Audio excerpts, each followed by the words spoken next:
So Gina, let's just continue on the conversation of how that goes. So you said that a small group gets started on campus, start a letter writing campaign, they do protests. You wouldn't think that that would have a significant impact in causing these boards of governors to move millions of dollars. So tell us how that then connects with the decision-making process. What happens?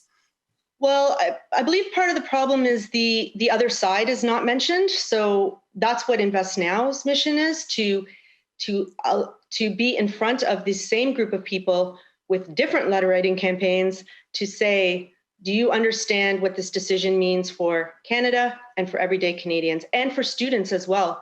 Because the returns are being affected, especially now that the oil and gas sector is quite, the returns have been good over the last year. So there's a disconnect between investing and divesting and what that actually means for their stated goals, which is climate emissions reductions.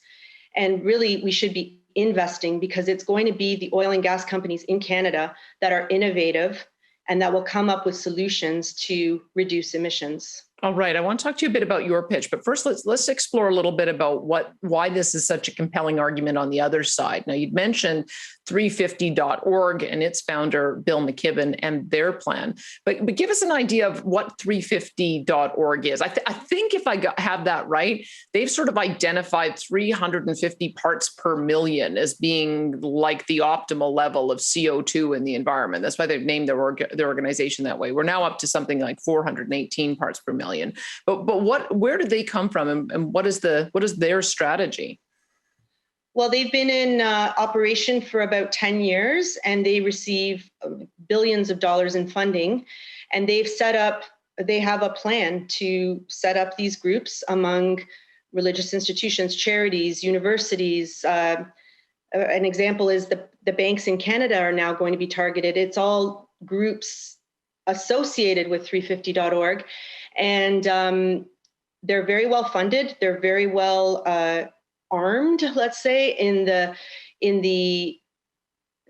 they have very strong tactics of how to get to the people that make the decisions. When you say they're well funded, where does their money come from? Is that very clear? I know that Vivian Krause has done quite a bit of work on looking at these big foundations. We haven't really focused on that. We just know that they receive a lot of money from like foundations. Rockefeller Foundation, I believe, was mentioned, and a few other large foundations, and they're just worldwide. They've Harvard, Yale.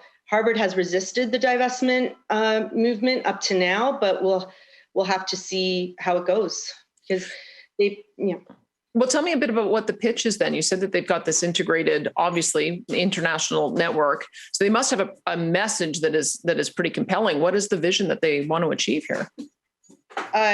They want to keep all the oil and gas reserves in the ground. They believe that starving the industry of capital is the only way to have climate change, solve climate change, the climate change issue. So what we're saying is that actually doesn't affect demand at all. Demand has been going up in the last 10 years, and the supply will come from somewhere. And that means it's coming from countries and that have less environmental standards and governance standards, less high environmental and governance standards than Canada. Is there something that they're telling people to invest in instead? I mean, we all need energy. So if not fossil fuels, what?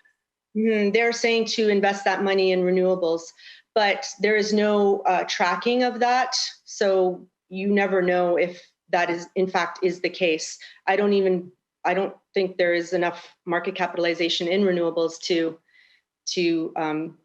transfer it over. Because what kind of dollars are we talking about? I mean, it's hard for me to even imagine if this movement was successful, how many trillions of dollars would be shifted?